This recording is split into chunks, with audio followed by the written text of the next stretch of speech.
민코인으로 한번 멘탈이 나가버리니까 잘 참았던 인내가 폭발하더군요. 그러니까 지금 민코인 뭐 페페, 뭐 AI 도지, 뭐 페페 도지, 그 다음 BRC20으로 넘어오고 또 뭐 라이트코인 그걸로 하는 LRC20 넘어오고 이제는 막 밈 또 1절에서 안 끝나잖아요. 1절에서 안 끝나고 2절, 3절, 4절 또 가면서 약간 이게 분산이 되면서 살살 흐려지는 그런 이 패턴. 옛날에 도지 때도 그랬으니까 도지 때도 막 이바 가다가 뭐 가다가 다른 거 가다가 그러다가 살살살 흐려졌잖아요. 그러니까 이 패턴이 그렇습니다. 이게 아예 이시당초 처음에 탈 거 아니면은 확실한 노선자 정해야 되는 생각이에요. 그러니까 밈코인을 아예 그냥 빠르게 받아들이고 빠르게 그냥 대응하느냐. 근데 그게 밈이 왜 밈인지 왜 이거부터 탐구하기 시작한다. 늦어요. 그렇게 하면 늦어요. 그냥 밈은 그냥 밈입니다. 그냥 빨리빨리 해야 됩니다. 빨리빨리 돌아가는 거 트위터나 뭐 디스코드나 뭐 여러 가지 빨대 꽂아놓고 막 돌려놓는 거 있잖아요. 그걸 보고 그냥 트렌드 될 것 같다가 느낌 온다면 팍팍팍 이렇게 해가지고 밈 가져야 되는데 사실 그게 일반 직장인 다니면서 일반 일상생활하면서 밈을 막 탁탁탁 이렇게 한다. 이게 사실 꽉 가다가 확 그냥 이렇게 되잖아요. 불가능합니다. 그리고 그런 경우도 있어요. 넥스툴 뭐 들어가면 막 밈이 뭐 오늘 뭐 몇천 % 갔다 1등, 2등 이 랭킹 있잖아요. 그럼 그거 보고 야 이거 내가 이거 어제 투자했다. 이러면서 야 지금 나오는 코인들 내가 그냥 조금씩 한 뭐 얼마씩 넣어보자 라는 생각을 가지면서 이렇게 간 경우가 있는데 그거 아시죠? 예, 페페도 원래 엄청나게 갔던 그 페페도 그 페페가 나온 이전에도 페페가 있었죠. 근데 이 페페는 똑같은 페페였는데 컨트랙트 주소되어 있는 페페는 러그풀 당했죠. 얘만 되는 거죠. 그러니까 초기에 뭐 얼마 없었다잖아요. 근데 이거를 다 넣는다? 뭐가 터질지 모르니까 예, 그 러그풀 각오하셔야 됩니다. 그냥 없어진다는 거죠. 그거 각오하고 해야 됩니다. 근데 막 이것저것 조금씩 넣는다지만 이게 하루에도 뭐 몇십 개씩 계속 올라오는데 그 조그만 돈에도 곱하기 이렇게 하잖아요. 그건 사실 승산이 없습니다. 그래서 확실하게 노선 정해야 된다. 다시 한번 말씀드리지만. 그러니까 밈을 할 거면은 하고 외면할 거면 철저히 외면하는 게 좋습니다. 그냥 내 투자 노선은 어떠한 근거를 가지고 이 시장이 이렇게 될 거란 나름의 근거를 가지고 그렇게 하는 투자 방식으로 할 거야. 시장이 이렇게 커질 거니까 어떤 분석을 통해서 뭐 이렇게 할 거야 라고 노선을 정했으면 이 노선으로 가야 되고요. 아니면 시장의 이런 빠른 흐름을 빨리빨리 캐치해가지고 난 좀 지금이라도 어떻게 뭐 위험성은 높지만 해볼 거야 하면 이 노선으로 가는 거고 아니면 좀 어느 정도 배분을 해서 반반 간다든지 뭐 10%만 간다든지 뭐 이런 비율적인 조정을 반드시 이건 처음부터 세팅을 해놓고 해야지 되는 건데 뭐 여기 있던 거 다 팔아가지고 잠깐 왔다 가야지 뭐 이렇게 생각하는 것 자체는 그건 이제 도박이다. 가뜩이나 도박인 암호화폐 시장 스스로를 더 도박으로 만들어버리는 거죠. 그래서 그건 좀 되게 위험한 거고요. 이게 왜 지금 이런 현상이 일어나냐면요. 매번 돌고 돌아요. 잘 아시겠지만 이렇게 알트코인 막 상패 경고를 띄워놓으니까 뭐라고 나옵니까? 사람들이 비트가 답이야 이러죠. 예, 비트코인 투자를 하지만 또 알트가 폭주를 해요. 알트가 올라가면 비트코인 대비 알트코인이 훨씬 더 수익률이 좋은데 왜 비트코인 투자하냐 해서 또 알트로 갈아타죠. 그러다가 알트가 무너져요. 그럼 또 비트가 답이다 이러거든요.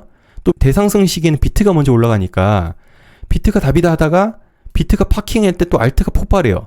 비트에서 알트 가면 되는데 오히려 알트에서 비트로 가버려요. 비트가 답이다 이러니까 거꾸로 가버려요. 그러니까 이렇게 가고 이게 매번 반복이에요. 매번 이게 일반 자 이게 코인하는 사람들 영역인데 일반인들 입장에서 봤을 땐 뭐 비트든 뭐든 간에 뭐 다 도박이에요. 뭐든 다 똑같은 한 통속이에요. 그런데 코인하는 사람들은 이제 나뉘죠. 비트 투자하는 사람, 이더 투자하는 사람, 그리고 소규모 알트 투자하는 사람, 밈 투자하는 사람, NFT 투자하는 사람 많잖아요. 이 안에서도 서로 사기다 이래요. 예, 서로 위험하다 이래요. 이제 나뉘어요. 여러분 이 현상이 제가 앞으로 코인 투자하기 더 어려워진다라고 말씀드렸었는데 실감하지 않으십니까? 벌써? 실감하지 않으십니까? 이게 지금 주식처럼 바뀌고 있습니다. 코인 시장이 지금. 영역이 세분화되고 있고요. 어쩌면 이번 상승에서 승부를 봐야 될지도 모른다는 생각이 들어요. 이제 어쩌면 마지막 기회라는 생각이 드는데 그러니까 암호화폐로서. 왜냐하면 자꾸 주식화되고 있으니까. 첫 번째 근거는요. 2020년 이후부터는 지금 이 비트코인의 움직임이 뭐와 되게 비슷하게 움직입니까? 미국 주식 있잖아요. 특히 나스닥. 기술주. 지금 상관관계가 되게 높습니다. 그만큼 미국 자본이 많이 들어와서 그렇죠. 그러니까 과거 2017년작 보십시오. 이땐 중국 주도였잖아요. 중국이 주도해가지고 이때는 한 번 올릴 때 막 시원하게 막 올리고 막 이랬던 장인데, 이때 보십시오. 이때 뭐가 필요했습니까? 지금같이 뭐 여러 가지 이런 코인 안에서도 여러 가지 돈 버는 방법이 있었던 시절이 아니라 되게 간단했잖아요. 코인도 얼마 없었잖아요. 그러니까 몇 개만 찍어서 몇 개만 사다 두면 그 차례만 기다려도 왔었습니다. 그런데 지금은 코인이 이때보다 엄청나게 많아서요. 이게 다 갈 수가 없어요. 모든 자본이 여기 다 선택돼 가지고 갈 수가 없어요. 그만큼 많이 이게 희석이 되고 많이 분산이 돼 가지고 이전과 매우 다른 장이 이미 발생을 했죠. 돈 버는 방법도 이 안에서 되게 세분화됐고요. 그러니까 지금은 업비트에서 단순히 코인 사가지고 매매 차익으로 버는 사람이 오히려 지금 아주 올드한 방법으로 투자하는 사람이 돼버렸어요. 이게 지금 현실입니다. 예. 그러니까 자꾸 세분화되고 전문화되고 똑똑한 사람들 자꾸 들어오고, 이때는 사실 그냥 뭐 초기에 뭘 발견했다, 그거 하나잖아요. 이때 얘기할 거 그거 하나밖에 없잖아요. 비트코인이 사기인지 이게 진짜인지 그 이야기만 해도 엄청 똑똑하다 이렇게 얘기했던 시절인데, 지금은 비트코인이 뭐 사기다 뭐다 그 얘기 논하는 거는 다들 흥미가 없잖아요. 이미 지금은 이제 어떻게 벌 것인가가 더 흥미가 있잖아요. 더 세분화되고 전문화됐잖아요. 이 자체가 지금 많이 바뀌었다는 겁니다. 되게 힘들어지고 있어요, 사실은. 뭐만 사놓고 뭐 기다린다, 그게 지금 되게 어려워지고 있는 시기입니다. 그나마 지금 뭐 희망을 건다? 그나마 뭘 뭐 한다? 그나마 제 바람이에요. 이건 개인적인 제 바람인데, 이때 중국 주도였잖아요. 이때 미국 주도였잖아요. 그죠? 미국이 최근 FTX 터지고 코인베이스 뭐 SEC 리플 소송 어쩌고저쩌고 이러니까 어떻습니까? 요 놈이 가장 문제예요. 게다가 전반적인 크립토에 대한 미국 규제 절고 있습니다. 이러다 보니까 미국이 지금 뭔가 발전을 빠바박 해줘야 되는데 못하고 있고, 지금 다른 미국 외쪽으로 막 비즈니스 확장한다 이러고 막 그러고 앉아 있습니다. 그러면서 조만간 6월이죠. 6월에 뭐가 터진다고 합니까? 홍콩이 이제 오픈돼서 중국 자본이 우르르 뭐 들어온다 뭐 이렇게 희망을 돌리기도 하는데, 지금 그런 상황이잖아요. 다시 중국 폐쇄했다가 이제 다시 중국이잖아요. 그러면 이 중국 자본 돈이 이렇게 들어온다면 뭔가 좀 되지 않을까? 라는 희망을 조금은 이제 건다는 거죠. 뚜껑은 열어봐야 되겠지만은 이제 그런 상황이고, 지금의 흐름이 좀 의아하긴 합니다. 원래 보통 경험했던 어떤 이런 장들, 특히 보시면은 이렇게 뚜껑이 열릴 때, 그러니까 뭔가 임박하고 어떤 이벤트가 벌어지는 딱 시점을 항상 볼 때 보면은, 비트코인 CME 거래소 이제 간다 우르르, 코인베이스 상장, 미국의 최고 암호화폐 거래소가 드디어 나스닥 상장, 가자 빵, 비트코인 선물 ETF 드디어 간다 빵, 이렇게 되잖아요. 그러니까 뭔가 정해놓으면 항상 이렇게 호재 뒤에는 뭐가 없어요. 이제 어떤 이벤트 결론이 딱 났어요. 뒤에 뭐가 없어요. 없으면 이제 빵 내려갑니다. 그런데 요 녀석 지금 그동안 올라왔던 게 지금 6월 홍콩 오픈 때문에 올라온 것인가? 그게 생각보다 말이 많지가 않다는 거죠. 홍콩 오픈 때문에 초기 선점하기 위해서 지금 투자금이 미리 뭐 들어온다라는 그런 게 없어요. 그냥 조용해요. 왜 이렇게 조용할까? 그러면 이게 지금 이 오름세가 홍콩 뒤에 중국이 있으니까 이거로 인한 선반영이냐? 요게 이제 포인트잖아요. 선반영이냐? 그렇게 봤을 때도 지금 너무 조용해요. 게다가 지난달에 4월에 홍콩에서 블록체인 컨퍼런스 서로 간담회도 하고, 그거 별로 조명도 못 받았어요. 되게 조용합니다. 그래서 홍콩 이야기를 이제 바로 넘어갈 텐데,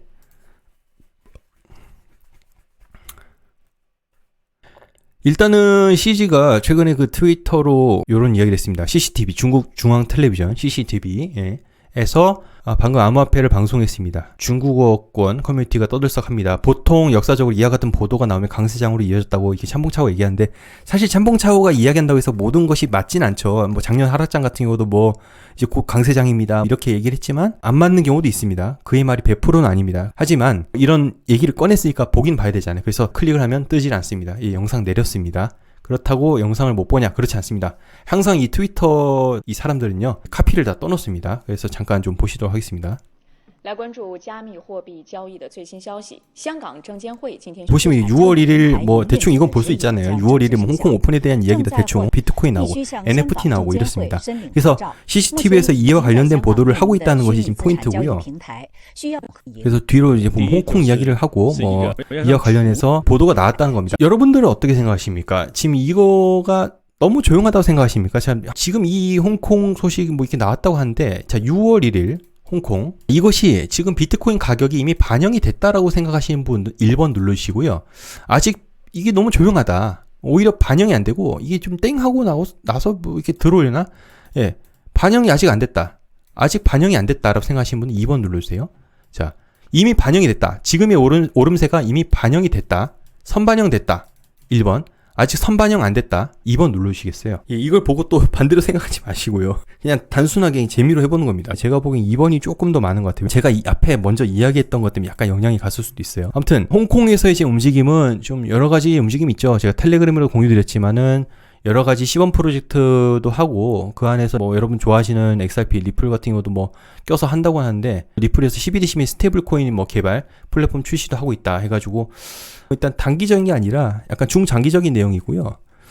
이와 관련해서 홍콩 관련해서 지금 여러 가지 말이 많이 나오고 있어요. 그리고 뭐 CBDC 관련해서도 스테이블 코인하고 뭐 디파이 연결 지어야 된다 뭐 그런 얘기도 있고 CBDC를 스테이블 코인과 뭐 같이 취급해야 된다 그런 얘기도 있고 사실 지금 암호화폐 내에서 자금 도는 거고 암호화폐 내에서의 어떤 그냥 동의하는 어떤 그런 아이디어에 대해서 그냥 거기에 대해서 자금이 몰려서 펌핑하는 암호화폐 내에서의 그런 트렌디한 어떤 걸로 이렇게 움직이는 거잖아요. 그런데 좀 다들 좋아하시는 걸 거예요. 특히 이제 실생활과 접목되는 블록체인이 아직은 사실 블록체인 실생활 접목이 아니죠. 아직은. 그냥 코인 가지고 있는 사람들끼리 뭐 결제하는 정도이지 아직 이게 막 상용화? 그건 아니잖아요. 그것이 된다면은 이 코인에 대해서 부정적인 사람이 없을 텐데 이제는 이제 진짜로 넘어갈 때가 된 거죠. 제가 보기엔 향후 몇 년 안에 이제 이거 넘어올 때 됩니다. 이거 자꾸 이런 얘기를 하고 비트코인만 보면은 한 지금 한 10몇 년 테스트 했잖아요. 예. 그러니까 이거를 바탕으로 그리고 그 외 알트코인들 바탕으로 여러 가지 이 크립토 내에서 실험을 한 거죠. 몇 년 안에 실제 생활과 관련 지은 이제 코인 프로젝트가 나올 가능성이 높다. 근데 현재까지는 이게 좀 약간 좀 역설적인데, 예. 실생활 코인 이게 사실 좀 뭔가 기존에 있는 자본을 쫙 끌어오면서 뭔가 막 달러, 채권 뭐 여러 가지 쫙 있잖아요. 부동산들 이런 게 뭐 쫙 끌어오면서 뭐 큰 자본들 크립토가 이만하면 이런 어마어마한 큰 자본들이 막 쫙 빨려 들어가면서 얘가 막 확 커질 것 같은 그런 기대감이 있잖아요. 그죠? 그런 것 때문에 하지만 지금 당장은 예, 미래는 이럴 것 같아요. 근데 지금 당장은 역설적이게도 그냥 암호화폐 내에서의 어떤 메커니즘 암호화폐 내에서 뭐 이게 작동하려면 얘가 뭐 뒷받침된다. 레이어 뭐 1인 레이어 2가 뭐 도움을 준다. 막 이런 거라든지 아니면 단순히 뭐 밈이라든지 정말 우스갯소리 밈이라든지 그냥 암호화폐 내에서의 자금 노는 거 있잖아요. 그냥 이 안에서 이게 더 빠릅니다. 사실은 자금 유입하고 펌핑되는 거 얘가 사실은 빠릅니다. 얘는 뭔가 거창하고 뭔가 막 더 막 크게 터질 것 같고 막 이렇게 가슴이 뛰게끔 하는 건 맞는데 막상 오르는 것들은 이게 더 잘 오른다는 거죠. 왜냐하면 자금 유입이 빠르니까. 이 체인을 보십시오. 얘는 이미 블록체인 안에서 지네들끼리 소통하잖아요. 다 연결이 돼 있잖아요. 자금 유입이 그냥 뭐 탁 하면 그냥 유니스왑 가가지고 탁탁탁 교환되고 그냥 이더리움 가지고 가가지고 탁탁탁 교환되고 얼마나 쉽습니까? 근데 실생활, 실물 자산, 코인 있어요. 이 간격 이거 어떻게 할 겁니까? 이 간격을 누가 책임지고 누가 이걸 어떻게 보증을 해줍니까? 아직 이거 구축이 안 되는데요. 이제 구축 중인데요. 이게 자금이 여기서 여기 빨려 들어가려면요. 아직은 멀었단 거죠. 그럼 이거 오르는 거 왜 오르는 건데? 실생활 관련해서 왜 이게 약간씩 반등하고 이 안에서 그 기대감 때문에 오르는 거죠. 실제 이게 자금이 빨려 들어가서 오르는 게 아니라. 그래서 얘는 느리다예요. 얘가 사실 더 빨라요. 역설적이게도. 얘는 그냥 이동할 수 있잖아요. 실제. 그걸 보증하고 누가 뭐 담보를 해주고 관리 감독하고 실시간으로 뭔가 데이터를 입력해줘야 되고 이런 건데 그거 안 되잖아요. 약간의 시도는 있었어요. 우리 상승장에 어떤 게 있었습니까? FTX나 바이낸스나 테슬라 주식 코인으로 거래한다 뭐 갑자기 뭐 이상한 거 떴잖아요. 그때 사람들은 그때 그 미쳐 있어가지고 그게 뭐 옳은지 그른지도 몰랐죠. 그래서 테슬라 코인을 사야 된다 이럽니다. 차라리 테슬라 주식 사지 어차피 같이 움직일 거. 일단 미쳐있던 시기이기 때문에 뭘 그냥 사자예요 그냥. 근데 이제 지나고 나니까 이제 하지 마라 이렇게 됐죠. 독일의 한 기관에서 관리 감독한다. 나름의 근거들 장치들 했지만 다 접었습니다. 이게 쉬운 게 아닙니다. 그래서 뭔가 실물 자산 담보로 해가지고 뭔가 간다 아니면은 뭐 화폐가 뭐 이렇게 막 착 이렇게 치환이 해가지고 착착착 해서 내 코인이 이게 자금이 빨리 들어가지고 막 짜자작 이렇게 된다 라고들 기대하시는 것들이 각자 머릿속에 있겠지만은 그게 실제로 움직이는 것은 좀 장기적인 이야기다. 그럼 펌핑을 어떻게 기대해야 되냐 했을 때는 그냥 기대감이죠. 순수히 기대감입니다. 자, 그래서 지금부터 말씀드릴 게 이게 바로 이 기대감에 대해서 좀 전 말씀을 좀 드리고 싶은 게 있는데요. 일단은 6월은 홍콩 이야기했어요. 6월 홍콩 이야기했고, 그 다음 7월 얘기할 겁니다.